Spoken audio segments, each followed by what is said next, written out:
As a Black person living in America, wartime is always a conundrum.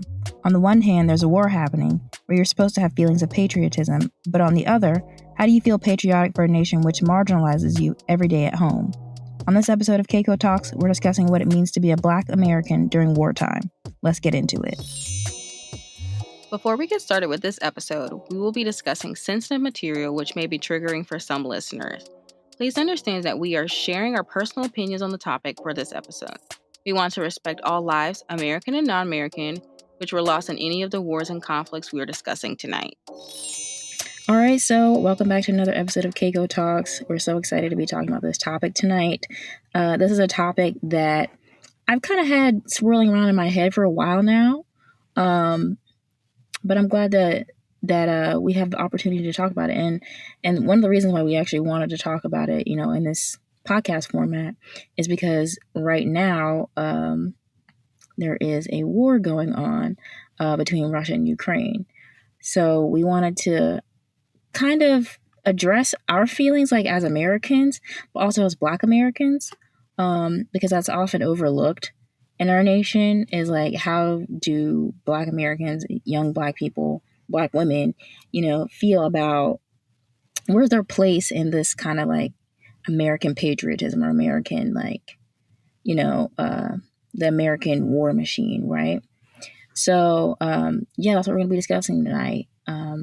But first, we want to always start with some definitions. So we want to go ahead and define patriotism, which is, according to our research, the quality of being patriotic, devotion to and vigorous support for one's country, right? So we hear about patriotism all the time. Like, even sports teams are named Patriots, right? Like the New England Patriots. It's like, that's so like ingrained in our culture. It's like, be patriotic in American culture. Sure. You even have like holidays surrounded around it. Veterans Day is kind of in theme with Memorial Day. What else? There's quite a few holidays. Yeah. 4th of July. 4th of July. 4th of July is very patriotic. Even like September 11th has become a patriotic holiday.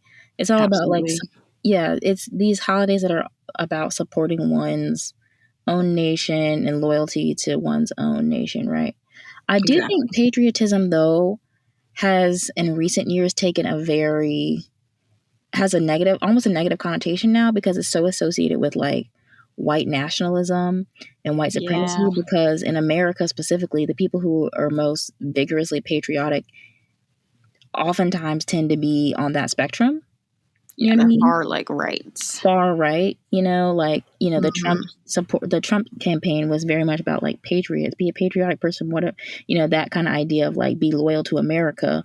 And that really was synonymous with a lot of like white nationalism, supremacy, like we're saying, white supremacy, white nationalism. Sure. Even the slogan "Make America Great Again," that was rooted in it's like dog whistle patriotism. Yeah, for sure. And it's relying on the idea of like patriotism as kind of the through line, or Americanism, nationalism as the thing that connects them. Exactly. But that's becomes interesting when you are a Black person, because so much of your experience of living in America is actually about being disjointed from this idea of being American, right? Exactly. Like, America for a lot of Black people is not the America that it is for white Americans, right? Oh, for sure. And that's historically that has shown itself, but also just in our day-to-day lives. So how do you negotiate, being a Black American when the country is in a time of conflict? And off the rip, we want to say America at this point is not, at the time that we're doing this podcast, because we don't know what's going to happen in future weeks, at the time we're doing this, America is not involved in the war directly, physically in combat, right? But the war in Ukraine. But that kind of sparked me thinking about how do you do that? How do Black Americans, and how have they negotiated that? Because Black Americans have been in this country since the foundation of this country, and they fought in every single war. So yeah. I think that, me personally, I think that it's a contradiction to be quote unquote patriotic as an African American, because if you ask me, which a lot of things have not changed in America, the root and the foundation of America is built on oppression, right? Or a superiority being white people are superior than African Americans, right? Mm-hmm. So, with that being your foundation, how are we to be patriotic to a country that is not even ours to be Exactly. patriotic for, right? So That's that is where I stand with it. I don't think African Americans, I know there are some African Americans who are patriotic, excuse me, but me personally, I just think that, first of all, this is not even our true home as African Americans. Our ancestry is rooted back to Africa. So how are we patriotic to a country that's not even ours, that was not built for us? To me, it's just an oxymoron, really. I have to echo that and say that I think what I've come to the terms with, and that's why I had to even start saying Black American and not African American, is Mm-hmm. because I'm much more connected in roots to descendants of slavery, right? I'm a descendant of Yeah. slaves. So I'm connected to really an institution, an American institution, slavery, and to the people who were enslaved. I'm connected to them much deeper than I am connected to the founding fathers or that idea of what America is supposed to be, right? Mm-hmm. Mm-hmm. That's my actual lineage goes back to, the American South, the enslaved people there, the Native American people there. That's Mm-hmm. where I come from. And that is not the same as what the founding fathers were preaching or what even political figures at the time were preaching or, Exactly. even that's not the same. That's a different America. Oh, So yeah, it's for sure. hard to be patriotic for something that is not only not yours, but was actively oppressing what was yours. Exactly. You And know on what I top of mean? that, even if you take out like the slavery thing, because we did not technically experience that, we're still fighting for the same rights. We may not physically be enslaved, but honey, I promise you, we are still mentally enslaved. We are still enslaved as far as when it comes to equality. We still have not achieved that. We haven't achieved, even like discrepancies between like going to get something as simple as a loan today. As if you put your African American on said loan, you're more likely to get denied than someone that is not African American or Black. Exactly. So though we're not physically in chain, I don't think America wants us to be seen as equal, but they want us to be patriotic to make them look good, I think, in order to support, the white supremacy, white patriotic thing to do, which is keep America great, quote unquote. But I mean, let's be honest, America's still not for African Americans. If they could ship us out today, they would. Yeah. Yeah, it's just ironic to me because I went back and did the research and I was like, because I was like, I know Black Americans fought in the Civil War and every war since then, but I didn't know Mm-hmm. Black Americans fought in the Revolutionary War as well. So they've Mm-hmm. never had a problem with using Black bodies.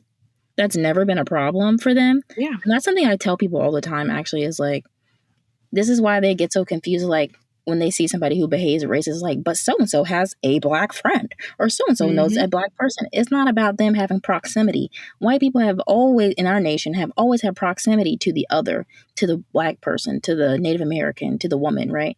Always had proximity to them because they needed them. It's not that. And it's really an expectation. It's not because that is your friend. It's what can I get from this? Yeah, America as a whole is in a very exploitative country, right? Is what can I get from you? How are you going to benefit me? How is this going to make me look better? exactly. Not so much of how can I use this to benefit the country as a whole? So that's what that's essentially what they did with slavery, Exactly. right? It wasn't Nothing has about, changed there. I feel like, well, the only thing that's changed is legally you're not allowed to own a slave, right? Like you have to physically Oh, yeah, with your that's labor. literally the only thing. But But they enslave us in so many other ways still. So has it really changed? It's just you can't physically have shackles on me. that's what I'm saying. It's one extreme form of capitalism to another. That's what I think. Yeah. Hmm. That has shifted marginally. Even you could really even argue like with the way minimum wage is and stuff now, and the Oh, cost yeah. of living. That stuff really gets into like slave labor really quick. Especially you talk Oh, for about sure. in deep South states where there's only the minimum wage is like $7.25, right, and the living Yeah. wage is 2, 3, 4 times that, right, or the what you Hmm. need to survive. So I always maintain I don't think white Americans have an issue with black people being in proximity to them or being near them. They want to maintain the power structure. They Oh, want for to sure. always be in charge. They want to set the cultural standard. They want to set the financial standard. They want to be in charge of these institutions. Mm-hmm. They don't care if black people are there because like we always say, like, they use our culture, they use our bodies, they use our intelligence, our skill, our labor, but Absolutely. they they maintain the power structure and they make decisive moves to do that. Oh yeah. Oh yeah. Which is Oh interesting yeah. to me because like I was saying, I didn't realize that black Americans who would have been absolutely enslaved in the time had fought in the Revolutionary War. So it's very Mm-hmm. ironic that black Americans fought in the War for Independence from Britain despite being slaves themselves. Which is odd to me as well because how they became a part of that was just simply because they just didn't have enough white men. Yeah. Period. So it's very exploitative. The only reason why they were part of the war is because, oh well, we can knock off these bodies. These guys don't mean anything, versus these white lives, right? So it already created that complex. It reinforced that complex because that's what America was built on. But Yeah. it literally, I don't think it was because they wanted to. It was just because we have no one else, for one, and like these are disposable bodies. Yeah. That's why they ended up Yeah. fighting in the Civil War and like in World War One, and because really the idea for white Americans at the time is like white people defending white honor, defending white country, defending the white. So I think they would have preferred to only have white people Yeah. because of discrimination practices, but they physically did not have enough human labor, so they relied on black labor, black bodies to fight for a nation which was not even recognizing their humanity. You know what I mean? Exactly. So Yeah.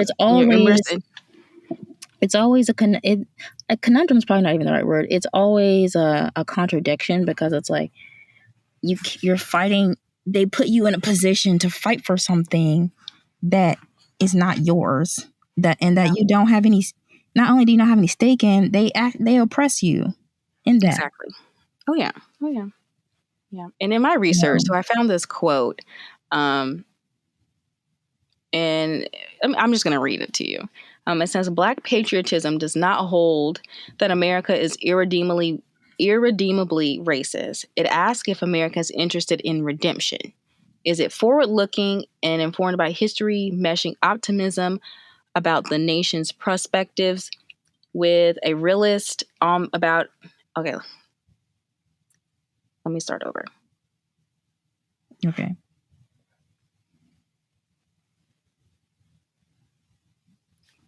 Black patriotism does not hold that America is irredeemably racist. It asks if America is interested in redemption. It is forward-looking and informed by history, meshing optimism about the nation's perspectives with a realism about its struggles with racial equality. And it is rooted in the task of helping the nations reconcile Black with American. Yes. So this is kind of like the other spectrum of what we're saying, right? That being a patriot, being patriotic as a Black American is rooted in redemption, not its racist aspects, and having the optimism that America is going to change. But my problem with that is, how long have we been fighting for equality and nothing has truly changed? Is this an endless fight?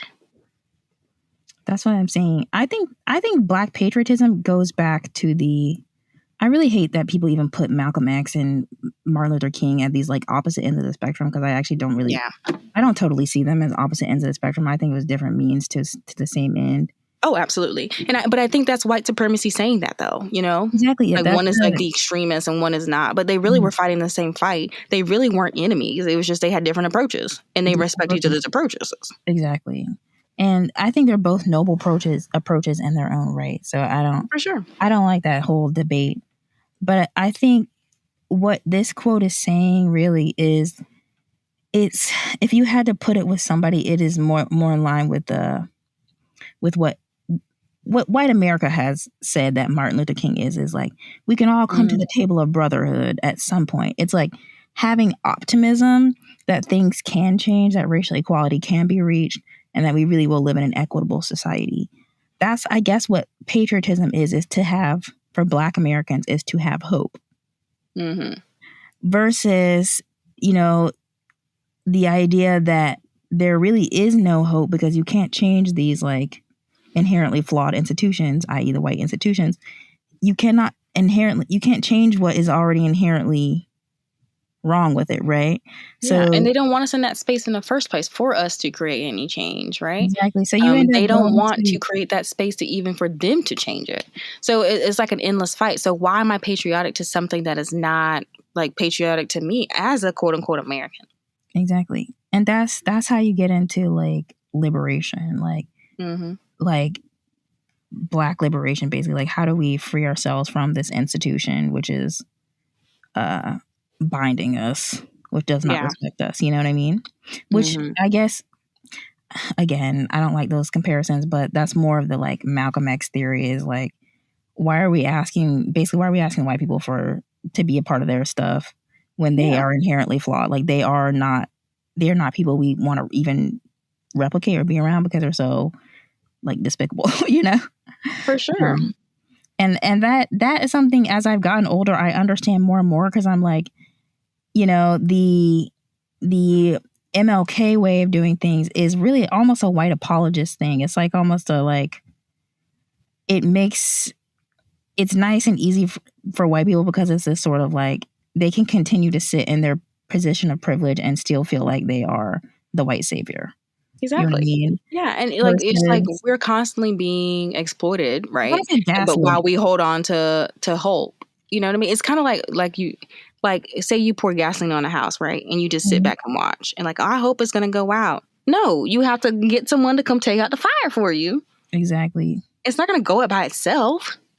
I think the narrative about MLK now has been reinterpreted, unfortunately, as a way that white Americans have tried to gaslight Black Americans into like, oh, see, look, we're changing. We put Oh yeah, MLK up, or we're like, we put, it's these sort of like faux gestures of equality. You know what I mean? yeah. Just like Black History Month.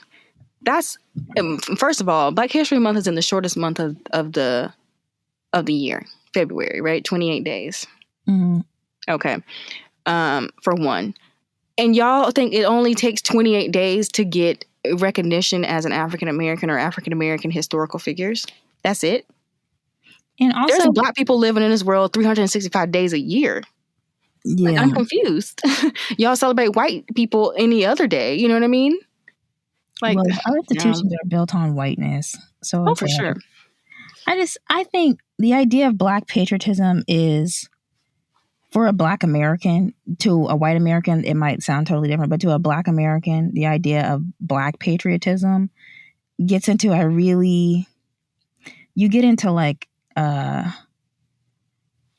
almost being like a sort of an Uncle Tom Yeah. really quickly with that, because it's this idea Yeah. of like, we can have hope that like the white people will change, and it's like, how long have most of us been living in white people at most give some sort of like gesture or some sort of, Mhm. you know what I mean? Yeah. And So that's not to discredit like the changes that have been made. mhm, Because I do think like obviously slavery is no longer in um, no longer that's been legal or whatever. abolished. It's no longer legal. But let's be honest, the new slavery is they're enslaving other cultures, Other nations, you or know? they're just exploiting the workers who are here. Exactly. Not paying Yeah. them enough to live. So, in my personal opinion, um, nothing has truly changed. There's still a huge disadvantage being an African American, let alone being an African American woman. Mhm. Um, we can't even fix equality between a white man and a white woman. You really think changes have happened with African Americans? Exactly. Absolutely not. That's a white person. That's who has the advantage in the first place. Exactly. So Exactly. And like, honestly, you see it in so many different places. Like, One of the biggest places for me was I saw this definitely in the working world, where it is their culture, it is their white culture, Yeah. right? And if they feel so inclined to invite you into their culture, they just are totally ignorant to the fact that like you don't abide by that standard, by that rule, that's not even a culture you're a part of, or that you care to be a part of, anyways. And so they still continue to like have this entitlement over your body as if like you are supposed to be in their, you're supposed to join them or something. Like you should want to join them. So it's just interesting. And that was a very, I will say that environment was particularly disgusting because they're very conservative, like Trump supporty type people. So they're not even really caught up with 2022, where I think the barometer for a lot of white people has moved. So I will give them credit on that. I think for a lot of white people, it really has moved to like, okay, we don't behave at least in certain ways. This particular group of people just, I don't know. I guess they want it to be 1950 again. I don't know, but see, I disagree with that. I you think think so? you had an extreme case with the individual you're working from. If you don't know, we are from South Carolina, which South Carolina is pretty known for its historically problematic. for its Like problematic historically, views and or actions, right? And so in that state, we're also from a predominantly white area where there is a lot of racist people still to this day. So if that gives you any context for where Courtney was working at, right?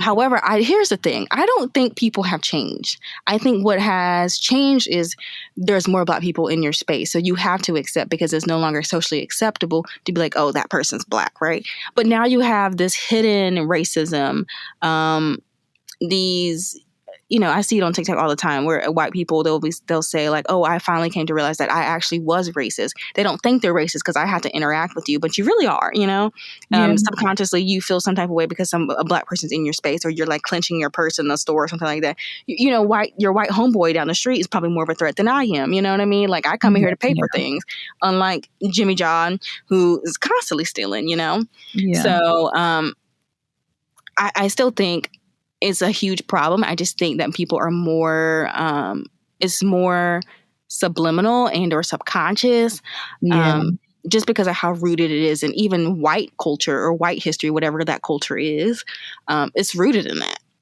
Yeah. Yeah, I would agree with that too. I guess I'm measuring it by, maybe I am an optimist. I see half of it being, okay, that was a very select group of really extreme people. Then I think about the white people I knew like in college and have known since then. They haven't all been in that same arena. And I know white people who were outside of that realm who didn't behave that way and were in South Carolina. So I think it's, first off, it's choices. But I also think in the current era where people are regularly calling out these old white institutions, I think those extreme right groups, those MAGA type groups, those groups of people are, I think they're becoming the minority. I think they're becoming the minority, not because of their whiteness, but because of their like outlook. They're just becoming archaic, and that's why I think they have to band together in those like small groups like that. I don't think so. I think they're afraid. I think the reason why they band together is because they're afraid of losing, quote unquote, what America is. But I do think there is a surplus of those type of individuals, right? I think their biggest concern now is maybe like, there's a lot of interracial mixing and stuff like that. And there are statistics that say, white people are not going to be in very much longer, as far as like the mixing of cultures and biracial children and all that stuff like that. So that's a threat to them because, what they built as Americans, right? And also too, you have your population, a heavy population of like your baby boomers and stuff like that, right? So those individuals are heavy believers in racist behaviors, because that's what they grew up knowing. You know what I mean? So with that population being the majority, you have a huge population, and that population is not willing to change their viewpoint at all. So They're just going to have to I die. don't, they would have to pass on before something drastically changed. Mind you, those are the people that are in office still. They're not moving. So Yeah. no change is really being generated. Well, not quickly. I think eventually, like I don't think said, at all. I think there's some change happening, and I think it will continue to happen because, like, that's how things are going to move on and things are going to continue. I think maybe call that optimism, but I think change will continue to happen. I think what's going to happen is they're going to continue to get frustrated, those like far right people, and they're going to continue to die out. People are going to continue to call them out publicly, and but how much calling out does it take? Because like for example, Trump has been called out how many times, and he still was elected as president. And I'm not talking about even on a race factor. I'm talking about like even towards women, and people still voted him in office. Well, yeah, that's true. I guess. So there's also a level of ignorance, and I guess you can also say that also to the African American community as well. There's a level of ignorance there of not being educated on, things like patriotism, different viewpoints as far as I guess politics are concerned, and what actually these presidents stand for. Like, you got to do your research when it comes to stuff like that, So that's why I don't say much change has happened, because it's still like, while we may take one step forward or two steps forward, we're taking 10 steps back by, putting in laws and stuff that are not benefiting progressive politics. Yeah, progressive politics, let alone equality.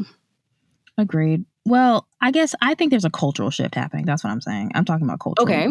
I think there's a cultural shift. I can see culture shift. The idea of like, even the terms like a Karen, you know what I mean? Like that stuff is like stuff. Black people have been terrorized by Karen since the beginning of time. All they're really saying is a white woman who feels entitled. Yeah. And that's something all black people know or have come into contact with. We've all come into a white lady with white tears who's gonna weaponize them and some intent. You know what I mean? I knew Karens when I was in middle school. Oh, I know Karen since I was born. That little boy in elementary school was a Karen. Yeah, that's what I'm like. So and that was what, first grade? That was kindergarten. Yeah. We've known Karens all our lives. We've like had encounters with like old white men all our lives, like with these deeply conservative, like what do we call them, good old boys in the South, like good old boy type people who they call them good old boys, but they're like the most despicable, racist human beings, like sexist, racist, misogynist, like horrible human beings. You know what I mean? Yep. So black people know we've had terms for this like forever. We've known these kind of people. Culturally, we're calling them out now, and they're getting ostracized in a way that they have never gotten ostracized before. I would agree with that. I think culturally. I saw a TikTok the other day, and I thought this was so interesting. They're like, white men avoid HR the way black men avoid the police. And I'm like, in 2022, I think that's absolutely truth. For sure. Because I'm like, they're getting called out in these, like, historically white men have owned these corporate cultures. They have set the standard for, the financial institution of America. And now they're afraid of HR because their behavior is getting called out so regularly for being so problematic and so like offensive to people that they're really like walking around trying not to get basically fired because of HR. And then I thought about it. I thought about my own experience, and I was like, heck yes, they should be afraid of HR, because I'm like, HR, my place was not on them because HR is a part of the problem at my place. But I think about at a normal company where they actually do have some standards, HR would be on every single one of them. Oh, yeah. Big time. Yeah, I do agree with that. Also, like to further the TikTok thing too, I think it's also socially acceptable to now be woke, right? That's a huge word. On, for example, TikTok and like Instagram and stuff like that. But being that woke white American who is seeking change and speaking up for African Americans, just because those people may see the shift of what America will become and the optimism. And I do think it is not solely a white person's job, but it is, as a white person, your job to seek for equality, because we cannot do it alone. You know what I mean? We are not in the positions to create that change for ourselves. And I feel like we've tried that approach with like MLK and Malcolm X, but we weren't able to get but so far with that because we're not in the place to generate that change. We aren't your huge CEOs. We aren't your huge, owners of finance companies. We aren't your huge lenders for homes and different things like that. Because that opportunity, first of all, usually isn't even given to us, let alone are we in the position to even acquire said things, And to be honest. We kind of got on a tangent, but that brings back this point, compound disadvantage. That's a sociological term, and basically what it means is like, it is looking at generational, and it's usually in reference to minority groups, right? It's like disadvantage that has compounded over decades and generations of a certain group of people to create the disadvantage and inequity that we see today. So, and one of the big ways that compound disadvantage showed up actually is the GI Bill. Speaking of, and we know about just historically, the GI Bill was something that was basically an incentive after World War II to give GIs that coming out of the war that they could basically come back to America and start to like rebuild an economy and participate in like the American dream. Because mind you, this is like late 40s getting into the 1950s, right? So that's when we actually get the baby boom. So all the baby boomers we're talking about were born mostly out of this era, right? Out of like things like the GI Bill, right? That were coming up. So their parents would have been the ones trying to benefit from the GI Bill. Exactly. So, but basically what the GI Bill is it offered assistance as far as like getting education, getting houses. And the idea was to really create this American middle class, this like firm American middle class, which could then, obviously feed the economy, feed the upper classes, and help take care of the poor, right? So it was, I'm sure, well intentioned. And they were like, we have this huge group of men coming out. Because remember, before that, America was 90% or was a lot agricultural. I don't want to say 90%. I want to give out a statistic, but a lot of America was still agricultural. There wasn't really this like thriving middle class like we have now, right? Yeah, for sure. So this GI Bill was really instrumental in like creating that for America. When I think about the GI Bill in the 1950s, I'm thinking like I Love Lucy, that's when you see suburbs come up and every house looks the same, right? Exactly. Or when you see things like mass marketing, like different appliances, like washing machines, all these things that could be cheaply and quickly manufactured and then sold to the average consumer. That kind of stuff is what was coming out during that time. And that really shifted the way like our nation operates. Because a lot of that stuff, we operate on that economic basis today, right? It's for sure, 100%. Yeah, it's the like house in the suburbs, 2.5 kids and a dog. That's what that is. That's the quote American dream, and that really came about during this time. Before then, a lot of things were either like if you were urban, probably working like some factory job, or if you were, agricultural, working on a farm. That's really what it was before then. So just to give you a little background on the GI Bill. But the issue with the GI Bill wasn't that they instated it. It was how they racialized it, how it became racialized, right? So the GI Bill, what served for the white Americans and created this strong, booming white American culture, the exact opposite for the average black vet, right? So the average black vet coming out was not getting assistance with education. Or if they were getting assistance with education, they were segregated from getting into certain schools, right?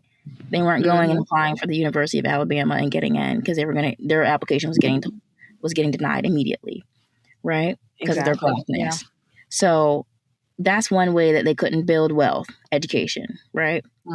And then you have the housing, so they wouldn't give loans out. Basically, what happened is like because the VA, the Veteran Affairs, couldn't actually guarantee a loan, so they couldn't give money. They could only like co-sign basically. So the major banks were still in charge of giving out loans, but who were they giving loans to? Not African Americans. African American peoples, right? So the white Americans were buying houses in the suburbs. The importance of buying a house builds wealth, right?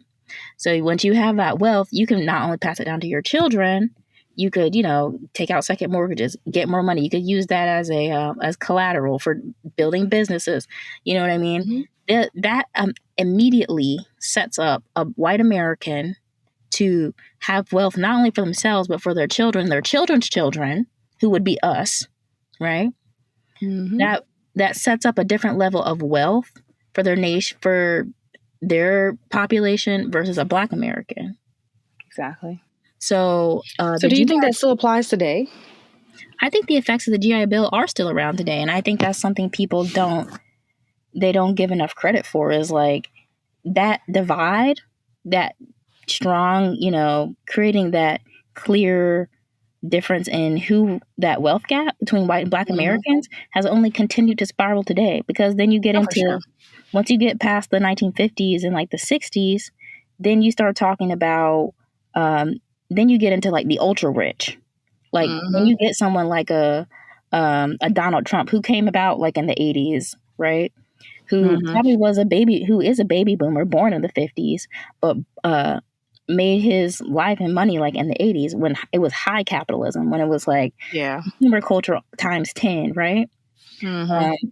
So, but they were able, but because his family already was on level 10 and our families were on maybe level 2, maybe, then they were able to build wealth 10 times over because they already had the wealth from decades ago to even, you know what I mean? Yeah. And it's because, and it's in part due to the fact that they were not Black, because there was a barrier just from just being Black. Exactly. Yeah. Yeah. Yeah. So, I mean, you have to, and that's what makes it compounded disadvantage, is because it's not the same when you talk about, well, why doesn't your family just put you through college or pay for XYZ?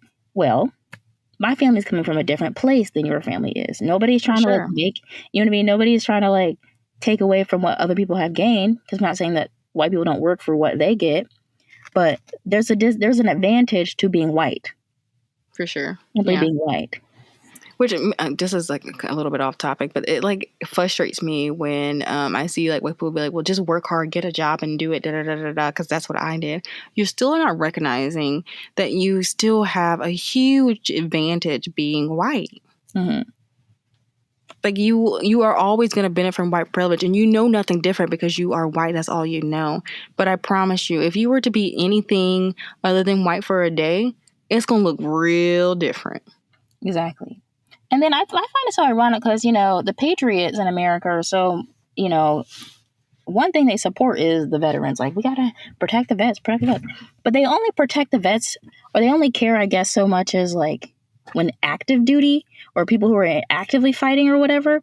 Because I'm like, what about all the veterans we see who are homeless now?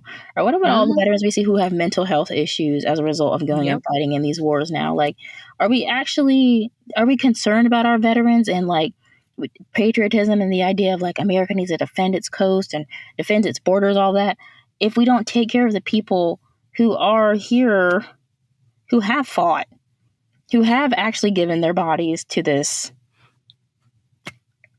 American war machine, to America's, so, you see that in things like the GI Bill. It's like, the men coming back, these are Black men who put their life on the line just like any white man did. And I was going to say, even when you talk about like, those individuals who are vets that have come from, war and are now homeless, even the white vets, y'all look at them as if they're dirty and filthy and a disgrace when they put their lives on the line. You know what I mean? Their mental health on the line. So can you imagine the things that they have seen or dealt with? Exactly. You're lucky they're alive, period. And y'all look at them like, oh, they're dirty, filthy animals kind of thing. Like, and you want, for example, African Americans to be patriotic to something that don't even support the white people that have fought in the world war if it doesn't look the way they need it to look. Exactly. That's why I think it's about, to me, I think it's also involved with classism. And because, if you're a vet who has a certain appearance, then that's praised.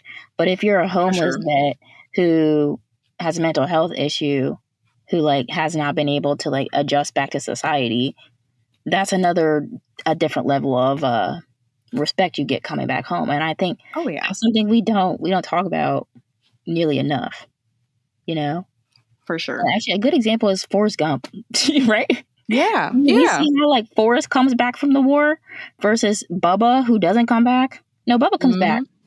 No, does he? Does Bubba come back? No, I don't Bubba know. I've never dies. seen Bubba the whole dies. movie. I'm pretty sure Bubba dies. But then his commander, I forget his name. His name might be Fred or something. I know I'm butchering this. People don't come for me. I know I've seen Forrest Gump like 3 times. I can't forget the names right. I can't remember the names right now. But I've never seen it, so you gotta watch Forrest Gump. But anyway, Forrest goes and fights in the Vietnam War, right? And then he meets Bubba, who's a black vet, and then he meets one of his commanders, uh, is comes back and he's a vet as well, right? So they all come back from the war, except for Bubba. I think Bubba dies in Vietnam, but the white commander who's in charge of Forrest, he comes back and he's not given the same like laurels that Forrest is given, because Forrest like saves them all. Like he like gets all these like presidential medals of honor and all this stuff because he like did some valiant thing during the war. And then the commander, who's a white guy, doesn't get that stuff.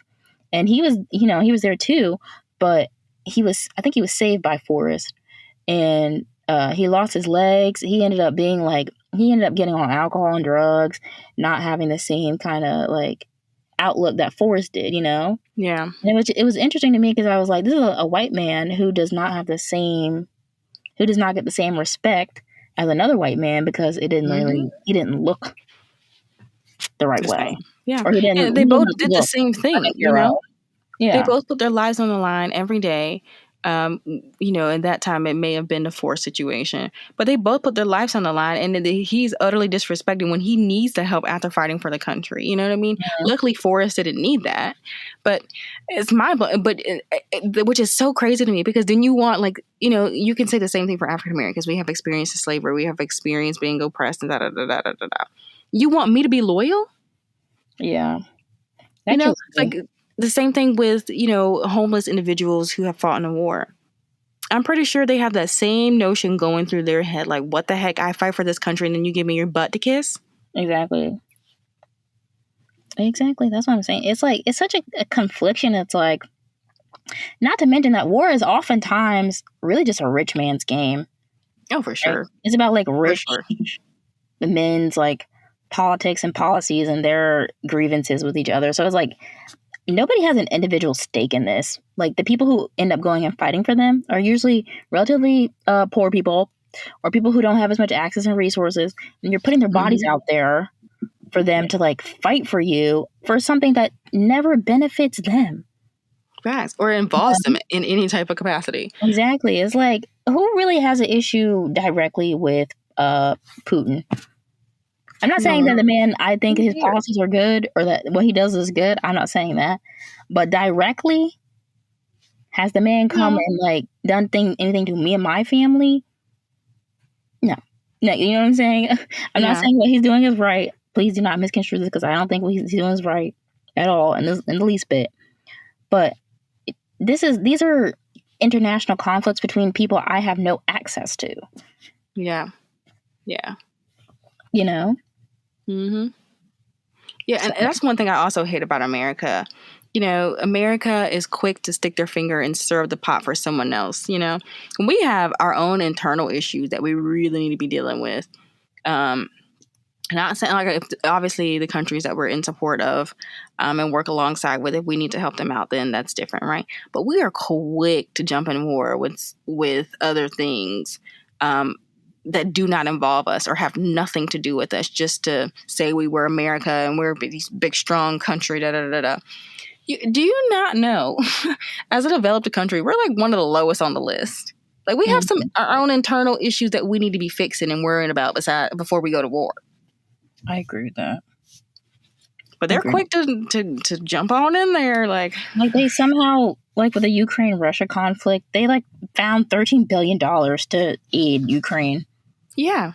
Like the American government just like found $13 billion. And I was like, and everyone on Twitter was like, but you can't erase student loan debt. You can't create equity for your own people, and not even asking for you to give people money. Just erase it. First of all, where does 13 million come from? 13.6 million come from? Because first of all, last time I checked, billion, excuse me. Tax dollars. First of all, tax dollars, right? But here's what I'm confused about, because we're still indebted to all these other countries. by I think it's like trillions now. Yeah. Y'all are making up numbers at this point. Excuse my French, but y'all got to be making up numbers. There's 13 million. I mean, billion. I'm pretty sure we don't even have that much in student loans in this country. Like, come on. I think student loans is actually less than that. I think it's like 3 billion or something in student loans, but that's ridiculous. Don't quote me on that, but I think it's something like that. I just think I actually don't even have a problem with you giving them money like that. Just make sure your citizens are okay. Number one, first and foremost. You know what I mean? Because I get backing Ukraine in their fight for independence against, or not fight for independence, but fighting for their nation's sovereignty, basically, against Russia, an invader just coming in attacking. I understand that. I really do. I'm, and I'm actually sympathetic to that cause. Absolutely. But what I also don't understand is like some stuff. We barely out of COVID. We have huge, massive inequalities in the wealth gap, right? There's so many things going on here. I don't know if I would have sent $13.6 billion. I'm not in charge of the U.S., whatever, but and maybe other nations sent money too, but I don't know if I would have sent that much money just on optics alone and not have for sure given my, American citizen the break on student loans or other things that I like promised in my campaign. I'm not here to right that we're failing to fulfill. That's what I'm here for, because I'm sure he's making the best decisions he can given the circumstances. But that's just me. I don't know. Here's the thing. I think that, don't get me wrong, I do get supporting Ukraine during this time because it's a super tragic event and it's senseless, let's be honest. So I do get supporting Ukraine, and because we are, I want to say Ukraine was trying to get an alliance with the group of countries that America works with, NATO.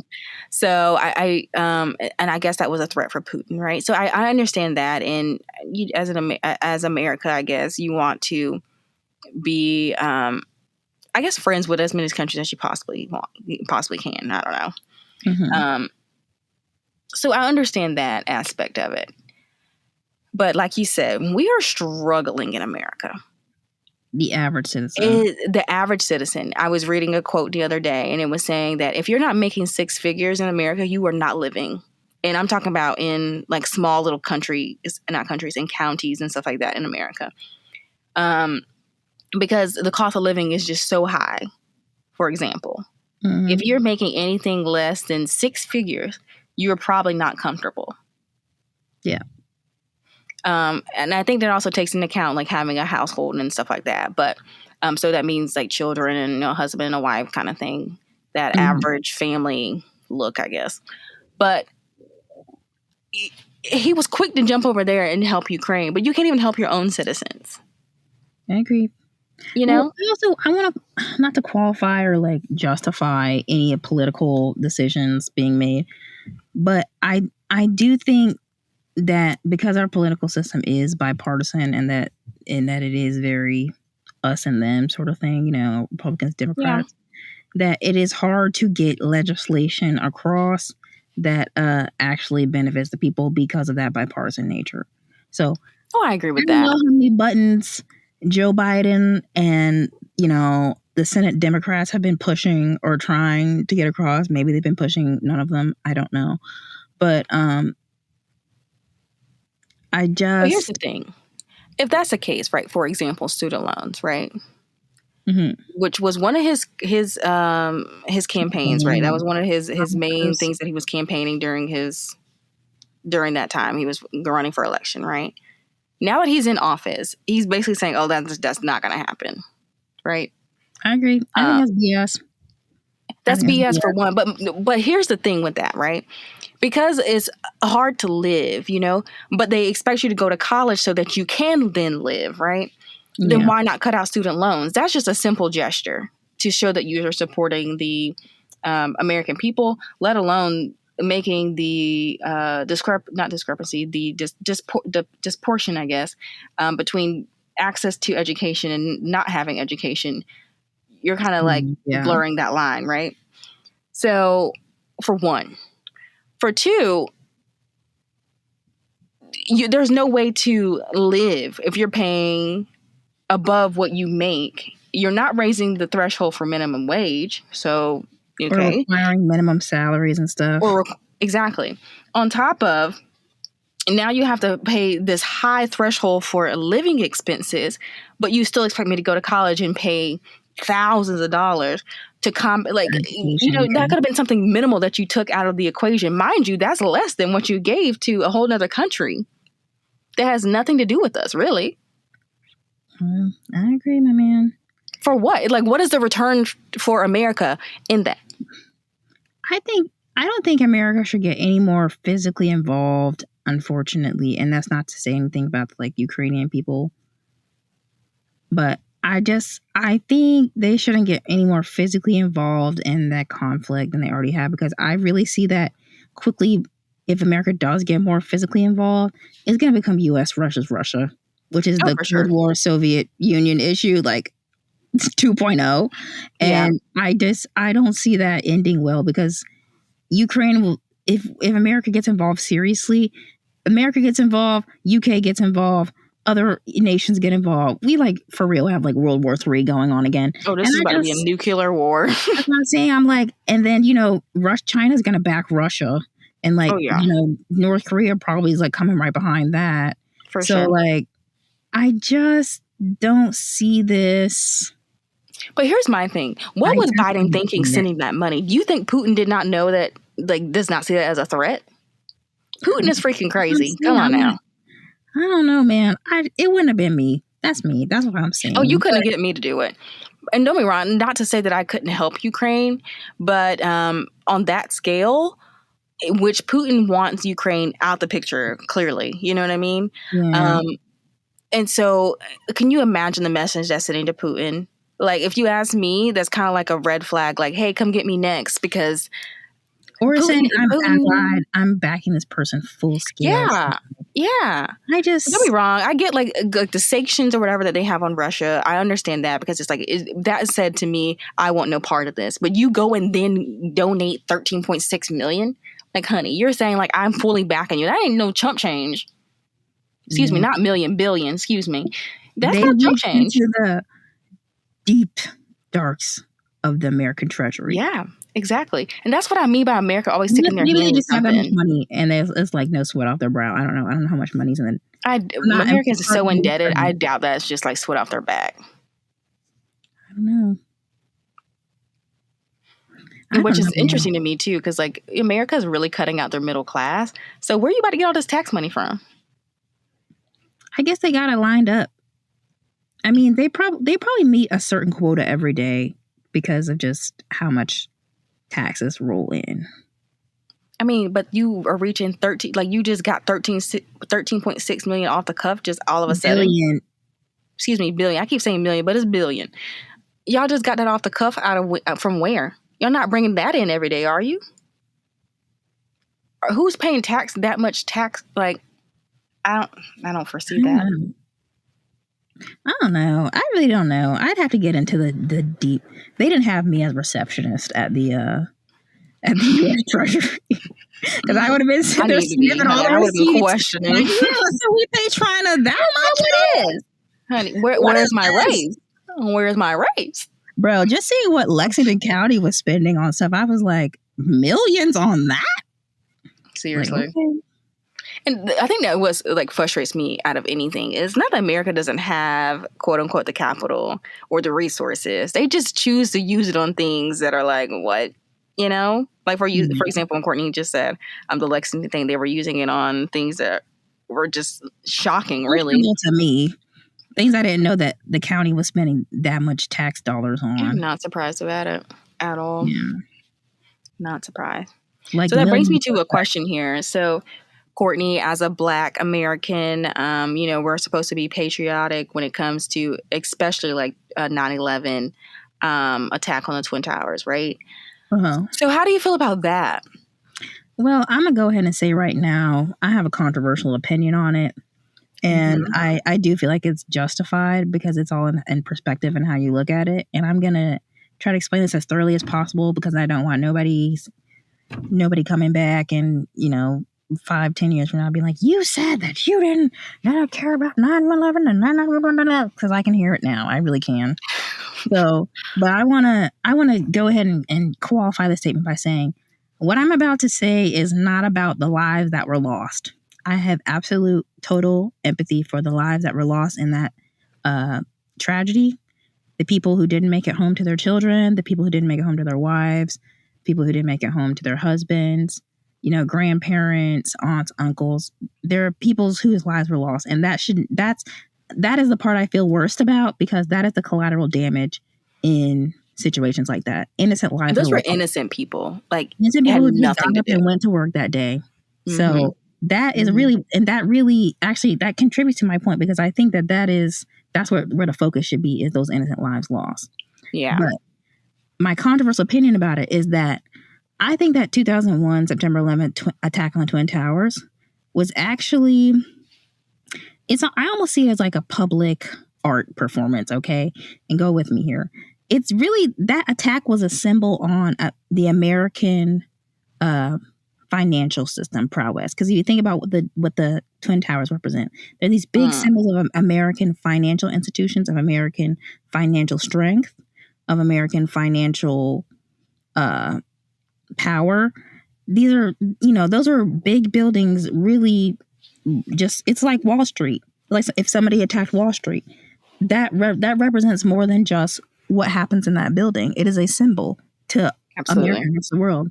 So I feel like the people who took a plane and ran into it, they were clearly showing that this group that crashing into this system or crashing into these symbols, it shows exactly what America had been doing to other people all along, which is they were disrupting this false idea of what America's financial power, America, this idea of like the end all be all. That's what they were disrupting. And so I almost see it as an art kind of thing. Like, how people go out on the street and, experimental art goes onto the street and they, perform these sort of things. And so they literally took a plane into these towers and just bam, right into it. Just saying like, it's not what you think it is.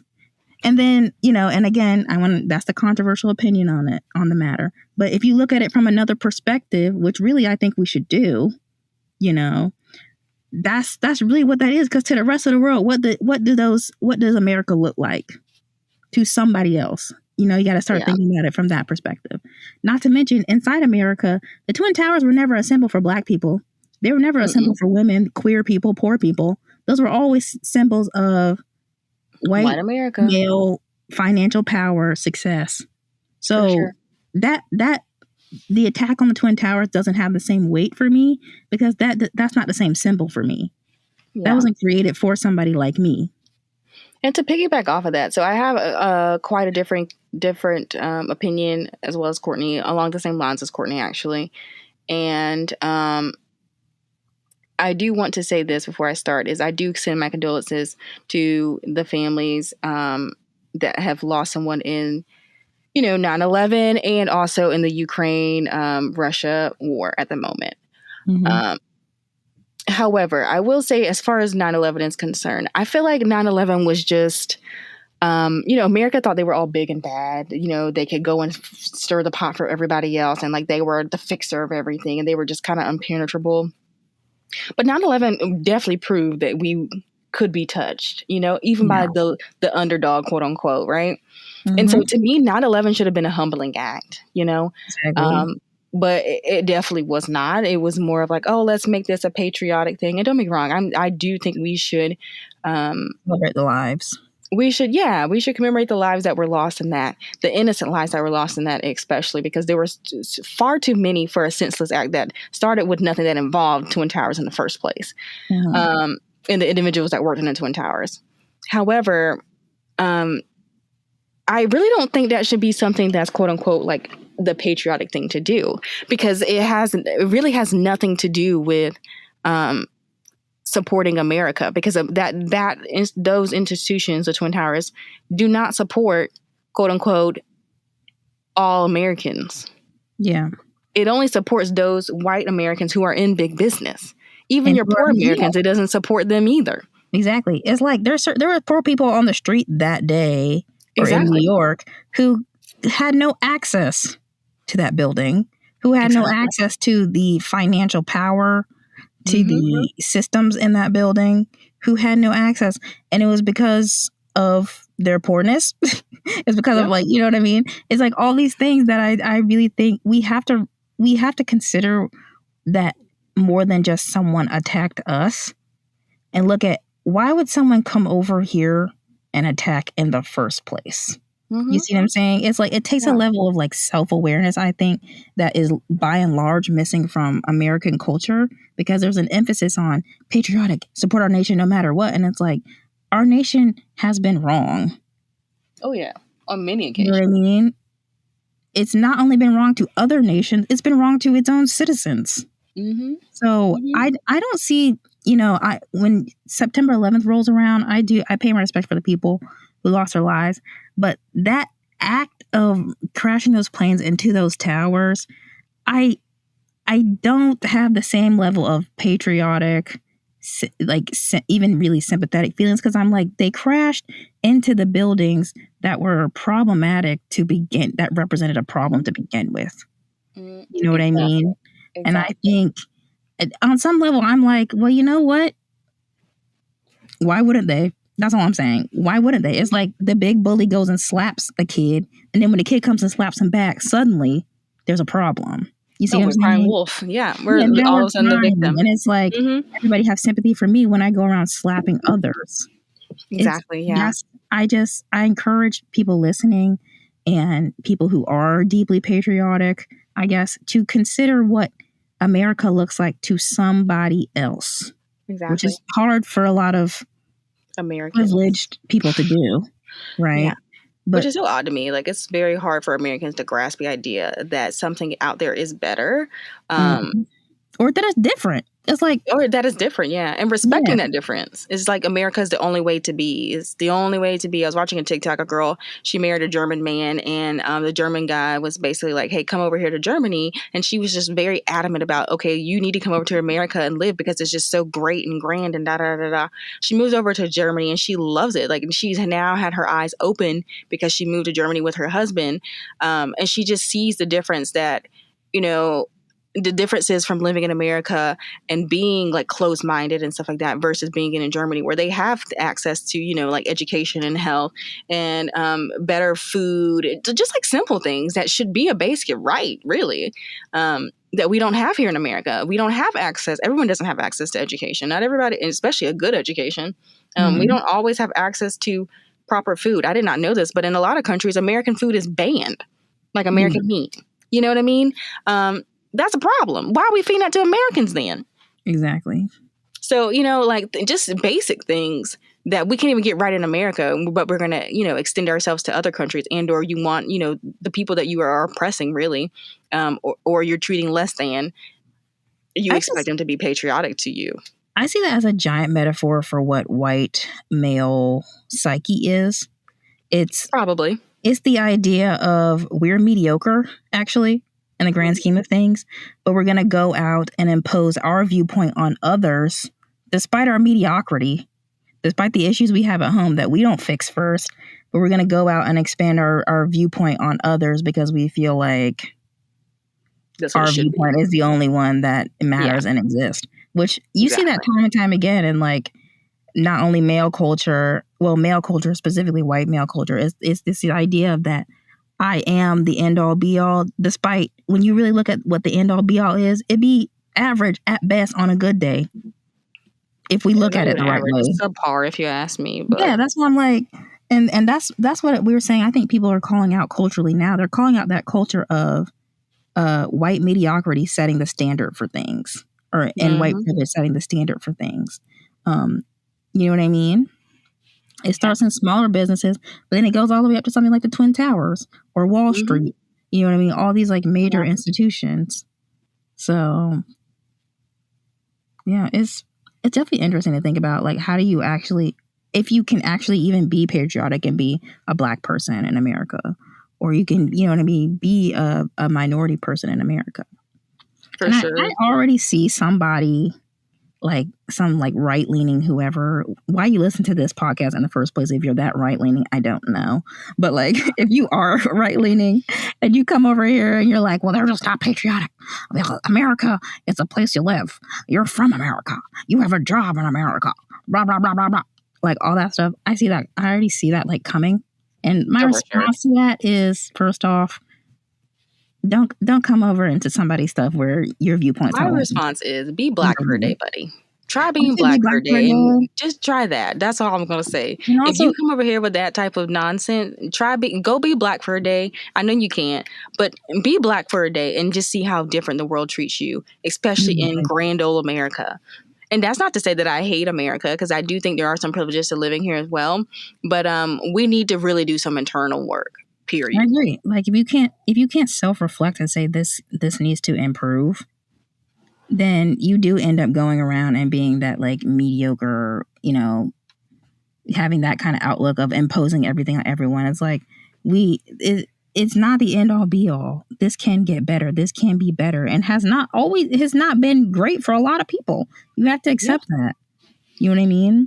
Mm-hmm. So that's what I would say to them.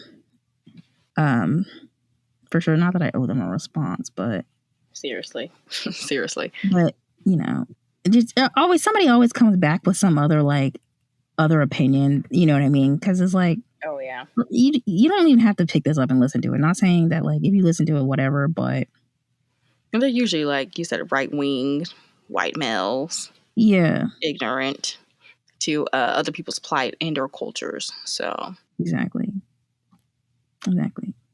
So yeah, it's you got to look at things from somebody else's perspective. And honestly, I see why those nations would go and like crash crash a plane into the Twin Towers, because it's like, how many times has America crashed a plane into their home country?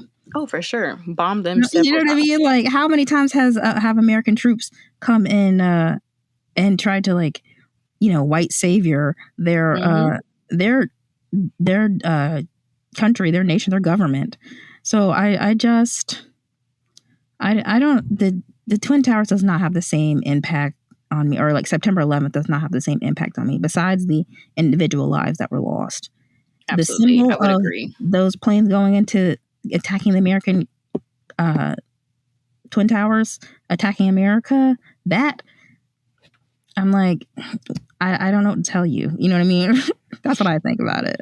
Yeah, for sure, 100% agree with that. I do 100% send condolences and prayers out to those who have lost anyone in that. Like we've said before. And it was very senseless for those who were innocent in that, which were pretty much all the Americans in that. Let's be real. Mm-hmm. But the thing is that I don't understand is America still has to learn. They still go sticking their finger in people's business. Exactly. And And then you wonder why something wars, happens to you. like Iraq, Afghanistan and Iraq wars, which happened Mm-hmm. subsequently after that, and like just the fight of like war on terrorism, and like that became a huge thing after September 11th. Is like, we have to find these terrorists. And what I find so ironic now is when you actually go through the data and look at it, the terrorists be the ones who are right here living now today in America. Yeah. Those who Oh, is yeah. a lot of the terrorists. A lot of terrorists is like white nationalist. A lot Mm-hmm. of the terrorist threat today are people who live among us, who are the Exactly. standard. You know what I mean? Yeah. That Let doesn't alone always be terrorist. for sure, and let alone we didn't even consider like we are their terrorist, over there in their country. But America doesn't look at us like that. Oh, we're saving them. They do not want the same thing that you maybe want for them. That's one thing we learned in one of my public health classes. One of my teachers, she did a lot of like missionary work or whatever, and she was I would say she's pretty liberal. But she was saying one thing you cannot do is you cannot go over to someone else's country who may not be as fortunate as you, give them this setup and then just run and leave and give them the things that you want to give them. You have to see if they are able to receive what you're doing, maintain what you are doing, and then apply those things that you are teaching them to spread to the masses. If they are not able to do that, then you're doing no work at all. You're doing nothing. Exactly. So it's the same principle there. Exactly. And they're like what we were saying with the terrorist movement, they are going out seeking these terrorist organizations as a way to sort of almost like vendetta Like, Mm-hmm. vengeance is mine, you know? Like, they want that to be like, well, you don't get to do that to us. And that's true. They don't get to come and attack us. Okay? I'm not suggesting how they should have handled that situation. But what I am saying, though, is I think it would have behooved the American government, the American, nation to really step back and say, okay, now why would somebody do this to Mm-hmm. us besides what we think? You know what I'm saying? Like, Yeah. and that could have stopped a 20-something year war, because I didn't know the Afghanistan war or the Iraq war went on for 20-something years, Mm-hmm. looking for these various organizations and stopping, you know what I mean? And I'm like, and for what? And that's using tax dollars, that's using money, that's like using all these things that is like, for what? Seriously, for what? You know? Seriously. I don't know.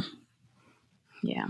I don't, it's baffling to me, but I see war as like it's like some deeply male oriented thing that I really don't even feel like it's like Yeah. it's like, yeah, it's just some deeply male oriented things, like I have to prove that I have strength, or I have sure. blah blah blah. And I'm like, so you Yeah. just go kill innocent people who have nothing to do with this. Okay. Yeah, for what? Yeah. Just like that's It why I don't doesn't make understand, but like you. Putin, like you're going through bombing Ukraine. For what? Yeah. I don't think that makes you a For what? For man. what? For one. And for two, all the lives that are being lost, for what? I just, for the life of me, can't wrap my head around, besides it being just a man fight, like an ego thing, really. Yeah. I can't wrap my head around it. It like doesn't make any sense. And what are you gaining from that?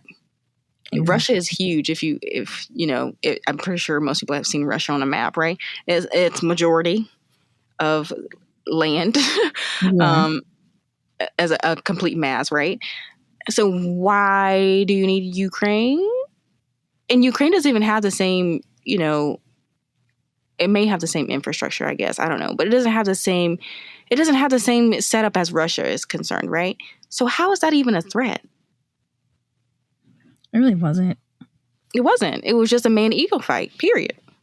It was like Ukraine and Russia had gone back and forth for like decades. Like, you can go back to, I think what I was reading is that it went back to like the 90s or something. Mm-hmm. So they had gone back and forth for like decades at this point. But, this was just his like latest attempt, I think, to really like, we're going to get him now. Like, you know what I mean? Like, Yeah, I really that kind of thing. Or like, Putin trying it's to like, show what he's capable of. yeah, basically it started out because he was like sending troops to the border of Ukraine, and like doing these kind of like faux shows, like showing like their military power and like demonstrations, basically, which pretty much is like For sure. just picking fights and stuff. You know what I mean? It's like that kind of thing, which is like, Yeah. how freaking old are you? Like, anyway, Childish. but like, yeah, so basically that's what we're doing. And then of course that puts Ukraine on alert, because they're like, they're coming up to our border, like acting like they're gonna fight. And then eventually I think Putin did send them in, and like was just like, all right, full out invasion, Mm-hmm. So yeah, it's very, I'm like, what does this do for you? Like, in the grand scheme, you created this conflict now that other nations are becoming more and more increasingly involved in. And I'm like, this has nothing to do with anybody else or any other nation, really, besides like your ego and what you feel like is like rightfully yours somehow. Like, I don't know. Problematic. Yeah, and now gas prices are high. Not that that's the only thing, but like they are. Like, we already couldn't afford it, and now it's even higher. So yeah, that's how I feel about being Black in wartime. Same, I guess I don't feel about it. That's really what I'm saying. Is I'm just like, it's not that I don't feel about it. I'm not patriotic about it by any means. Yeah, I don't feel like I should be patriotic to America.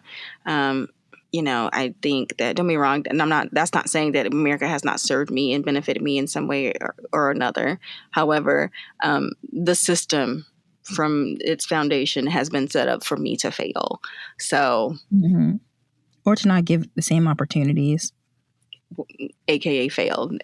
Yeah. So, yeah, I would agree. I think that's what I meant by I don't feel about it, is I don't feel patriotic in that sense of like, if America, really is somehow involved in a war, I don't know if I could bring myself to be like, I'm not connected to the nation. I'm not connected to these institutions.